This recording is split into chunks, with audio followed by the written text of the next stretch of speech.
Hello there students, welcome back. तो ये question पूछा गया था 1997 के गेट एग्जाम में 2 मार्क्स के लिए।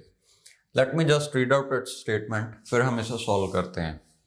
क्वेश्चन में गिवन है, consider a logic circuit shown in the figure below. The functions f1, f2 and f in canonical SOP form in decimal notation are. तो आप देख सकते हो 3 फंक्शंस गिवन है, f1, f2 and f। Also आपको एक diagram given है और आपसे पूछा गया है the function f3 is.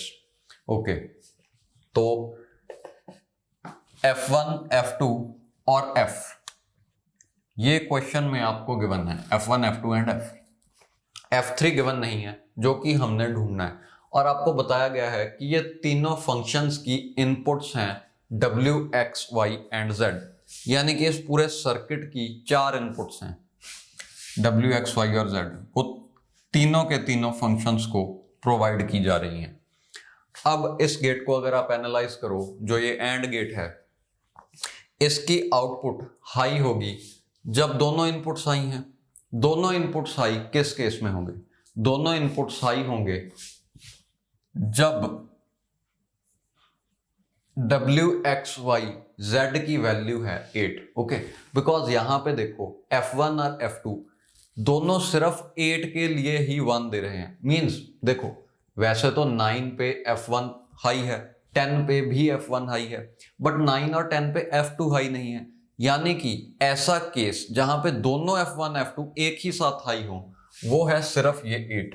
Okay, मतलब कि जब w, x, y, z की वैल्यू होगी 1,000,000 विच इज 8, इस केस में हमें इन दोनों इनपुट्स पे 1 मिलेगा। ओके, दोनों इनपुट्स 1 होंगी, यानी कि एंड गेट की आउटपुट भी 1 आएगी। अब इस एंड गेट की आउटपुट सिर्फ इसी केस में 1 आएगी।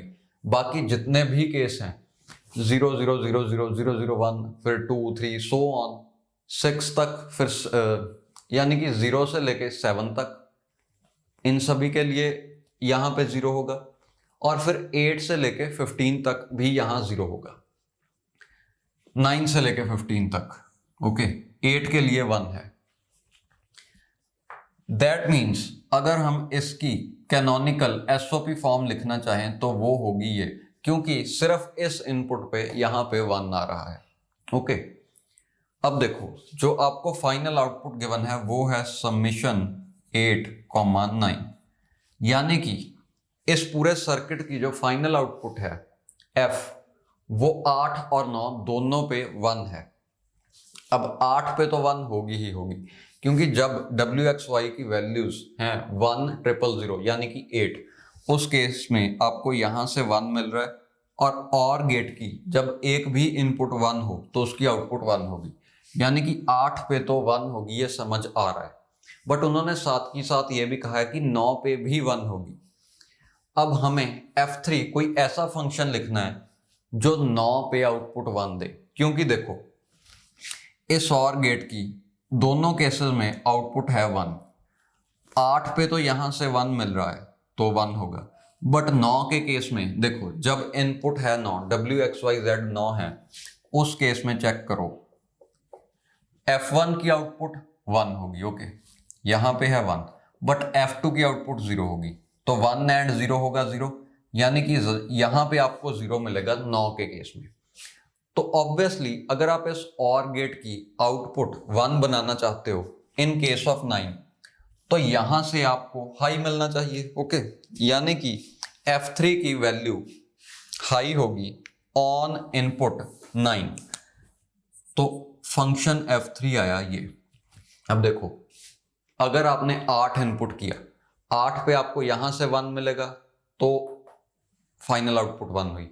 जब आपने ये w, x, y, z की वैल्यू रखी 9, उस केस में आपको यहां से 1 मिलेगा, तो फाइनल आउटपुट हाई होगी। ओके, यानी कि ये रहा आपका आंसर। अब ये आंसर है, दैट्स ओके। यहां पे ध्यान रखने वाली बात ये है कि एक और आंसर पॉसिबल है, वो होगा समीशन 8,9, क्योंकि ये एक और गेट है, यहां पे हम और यूज कर रहे हैं। चाहे 8 पे इसकी दोनों इनपुट्स हाई हों, उस केस में भी तो आउटपुट पे हाई ही होगा, यानी कि both of these are possible. तो MSQ टाइप क्वेश्चन में आपको ये बात का ध्यान रखना पड़ेगा यानी कि अगर ये दोनों ऑप्शंस में प्रेजेंट हुए तो दोनों टिक करोगे, बट इन दिस केस सिर्फ ये ऑप्शंस में प्रेजेंट है, यानी कि आपका आंसर है समेशन 9। ओके